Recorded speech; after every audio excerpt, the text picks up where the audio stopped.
My friends, this morning we are continuing our sermon series called Summer Fruit. Like the summer, it seems like this series keeps going on and on and on. But I reassure you, we are getting close to the end. But in this series, we have been looking at the fruit of the Spirit, which Paul lists out for us in Galatians 5, verses 22 and 23. And each week in this series, we've taken a look at one of the 9 fruits of the Spirit. And so if you've missed any of the sermons in this series, we invite you to go to our website and click on the YouTube link. You'll find the sermons there. You'll also find them on Facebook, on our Facebook page, and you can just scroll down because during the 11 o'clock service, we go Facebook Live. And so the sermons are also there as well. So this morning, in addition to the lamentations that we heard earlier dealing with faithfulness, we're also hearing a part of a story that in itself speaks to not only the faithfulness of God, but the faithfulness that we are meant to show toward one another.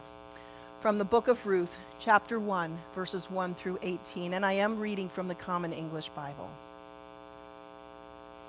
During the days when the judges ruled, there was a famine in the land. A man with his wife and 2 sons went from Bethlehem of Judah to dwell in the territory of Moab. The name of that man was Elimelech. The name of his wife was Naomi. And the names of his 2 sons were Mahlon and Chilion. They were Ephrathites from Bethlehem in Judah. They entered the territory of Moab and settled there. But Elimelech, Naomi's husband, died. Then only she was left, along with her 2 sons. They took wives for themselves, Moabite women. The name of the first was Orpah, and the name of the second was Ruth. And they lived there for about 10 years. But both of the sons, Mahlon and Chilion, also died.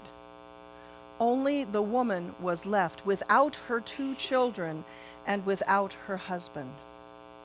Then she arose along with her daughters-in-law to return from the field of Moab, because while in the territory of Moab, she had heard that the Lord had paid attention to his people by providing food for them. She left the place where she had been, and her 2 daughters-in-law went with her. They went along the road to return to the land of Judah. Naomi said to her daughters-in-law, "Go, turn back, each of you, to the household of your mother. May the Lord deal faithfully with you, just as you have done with the dead and with me.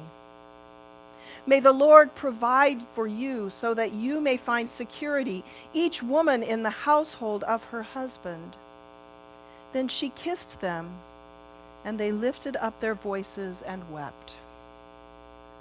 But they replied to her, "No, instead we will return with you to your people."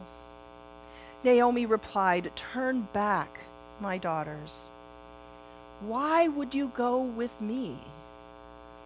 Will there again be sons in my womb, that they would be husbands for you? Turn back, my daughters. Go. I am too old for a husband. If I were to say that I have hope, even if I had a husband tonight, and even more if I were to bear sons, would you wait until they grew up? Would you refrain from having a husband? No, my daughters. This is more bitter for me than for you, since the Lord's will has come out against me." Then they lifted up their voices and wept again. Orpah kissed her mother-in-law, but Ruth stayed with her. Naomi said, "Look, your sister-in-law is returning to her people and to her gods.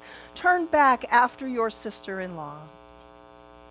But Ruth replied, "Don't urge me to abandon you, to turn back from following after you.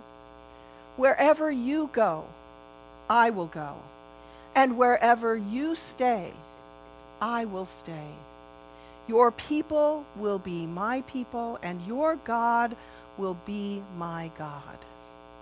Wherever you die, I will die, and there I will be buried. May the Lord do this to me, and more so if even death separates me from you." When Naomi saw that Ruth was determined to go with her, she stopped speaking to her about it. May God add wisdom to the reading, hearing, and understanding of these words.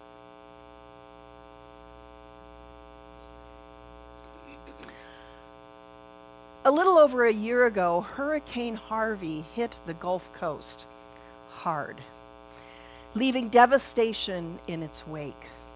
Now, I remember spending a lot of time looking at the news coverage during the hurricane and afterwards because I have family who live in South Texas, and so naturally I was concerned for their safety.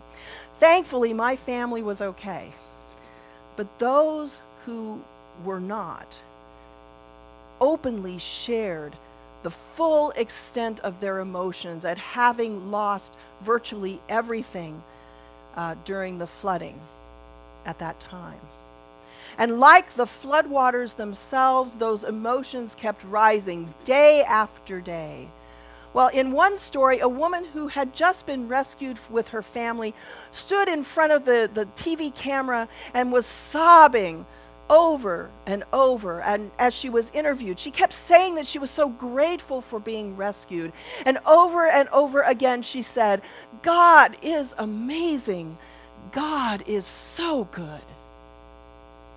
I remember thinking to myself, what a perfect example of faithfulness that was.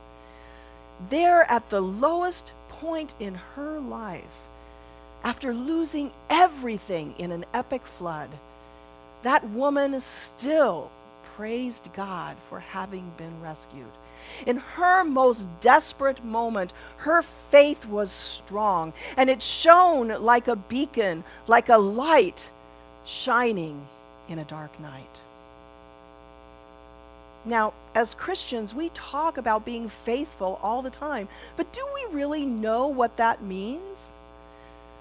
Is it thankfulness or gratitude? Is it a sense of relief? No. Being faithful, at least according to many online dictionaries, as I shared with the children, means being reliable or trusted, being true to one's word. It's the same as being loyal, committed, and dependable, all of which are important character traits for Christians and non-Christians alike. But from a theological perspective, faithfulness also includes that spiritual dimension, one that goes both ways. You see, faithfulness, especially from Paul's perspective, not only includes God's faithfulness toward us, but our faithfulness toward God, and our faithfulness toward other people, and our faithfulness in using the blessings that God has given to us. So let's take a look at each of these dimensions, beginning with God's faithfulness toward us. When you think about it, God's faithfulness toward us is quite clear. We see it in the scriptures time and time again. Just like the passage that we heard from Lamentations 3. The writer says, "The memory of my suffering and homelessness is bitterness and poison. I can't help but remember, and then I am depressed." But, he goes on, "Certainly the faithful love of the Lord has not ended. Certainly God's compassion is through. They are renewed every morning. Great is your faithfulness." In times of trouble, God's faithfulness never ends. God's promise that God will always be with us is something that we can hang our hats on. Whether walking beside us or carrying us when we need it, we can fully rely on God every time, in every situation, even in the worst of circumstances.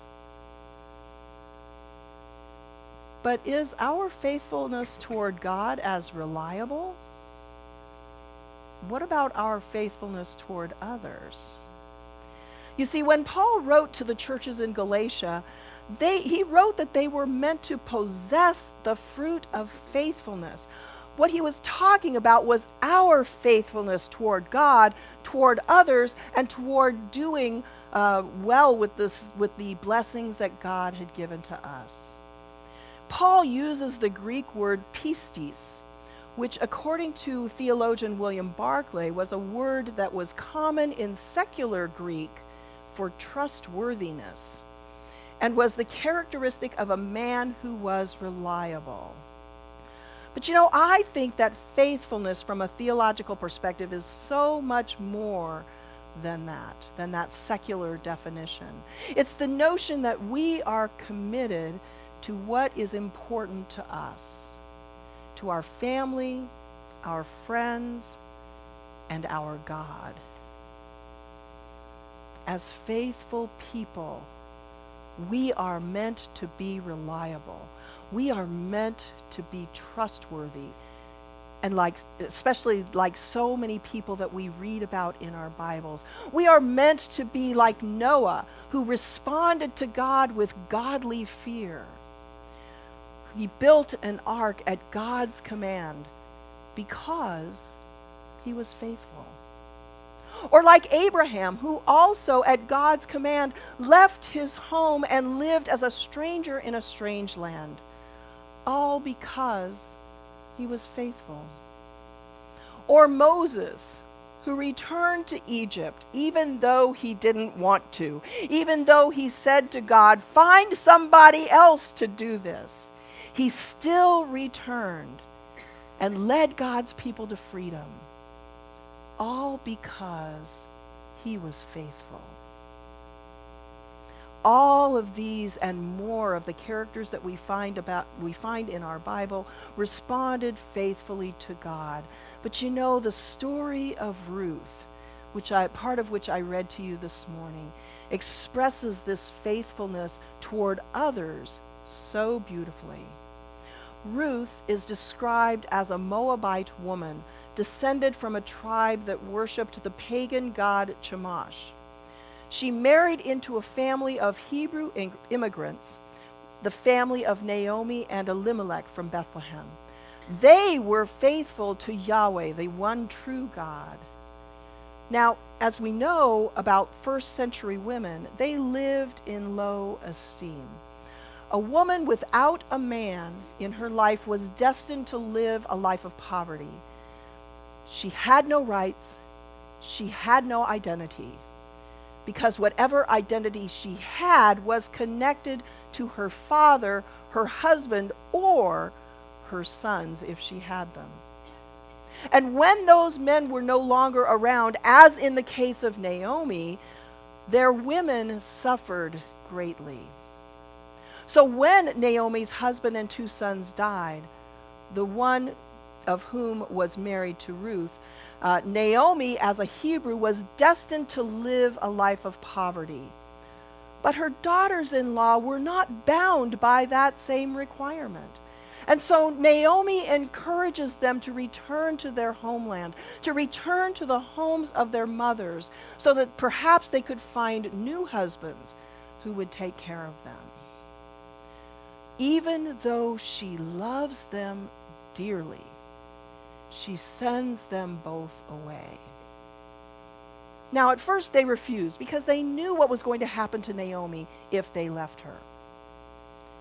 But Naomi insisted, and so Orpah goes.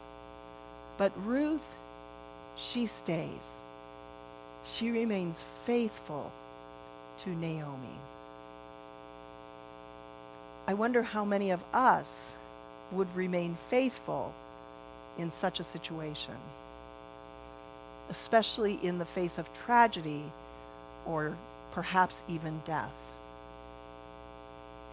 In his devotional book on faithfulness, Reverend Robert Strand tells a story that reflects this kind of faithfulness. When archaeologists started digging through the ruins of ancient Pompeii, which was destroyed when Mount Vesuvius erupted in the year 79, they found many bodies of people who were buried alive following the explosion. Some of those were found in basement vaults, presumably where they had run in order to avoid the devastation. Others were found in attics where they hid from the hot lava flow. But one body of a Roman soldier was found standing at the gate where he had been stationed. His hand was still holding his weapon while the earth shook violently beneath him from the volcano's eruption. As ashes and cinders overwhelmed him, he did not abandon his post. Even when he was engulfed with hot, molten lava, he stood there and remained there for 1,000 years. Quite an example of faithfulness, wouldn't you think? In Matthew 25, verses 14 through 30, Jesus tells the parable of the talents. He says that a man who is leaving on a trip summons his servants and gives them all of his possessions in amounts consistent with their abilities. To the first one, he gives 5 talents, which the Common English Bible calls 5 valuable coins. To another he gives 2, and to another he gives just 1. And when he returns, the master discovers that the first servant invested the money, and it grew from 5 to 10. The second servant did the same, and it doubled in size as well. In both instances, the master praised them, saying, "Well done, good and faithful servant. You've been faithful over a little. I'll put you in charge of much." Then we hear about the third servant. And the third servant knew his master was ruthless and mean, and he was afraid to do anything. So he takes his talent and he buries it in the ground, so that when the master comes back, he is able to return the talent to him. And what does the master say? He scolds him and calls him lazy and evil. Jesus ends the parable by saying, "Those who have much will receive more. But as for those who don't have much, even the little bit they have will be taken away from them." Now, some might say that this parable reeks of prosperity gospel, a theology that implies only those who are rich are worthy of being richer, and that the poor are destined to remain poor. The rationale for this thinking is that the rich are better and more clever and more crafty than the poor, who are more cautious and afraid. But that's not what the parable is about. The underlying principle here is that God wants us to be a pipeline, a conduit that shares God's blessings with others. If we have a talent, we are meant to use it faithfully. And when we do, God will increase it even more. In other words, we are meant to take a leap of faith with the talents, the blessings that we have been given. We are meant to take a risk with the blessings that God has given us. And so not only are we to be faithful to God and faithful to others, but we are meant to be faithful with the blessings that God has given us. And so today, as we consider this fruit of the Spirit called faithfulness, we are adding in our fruit of the day, which is the cherry. Now, these cherries unfortunately got separated from their mates, but most of the time, and if you take a look at the cherries that are up on the screen, you can see that usually they grow together, right? Which means that they are faithful to one another. It reminds us that faithfulness is a two-way street between us and God, between God and us, between us and others. as well. And so as we add the cherries, oops, I need an extra hand here. You can see that we've been adding fruit. We started out with an empty fruit basket, remember, from the day one? And now we've been adding all kinds of fruit. So today we're going to add the fruit of the Spirit called faithfulness, so that we will remember to be faithful to God and to others, and faithful with the blessings that God has given to us. Amen? Amen.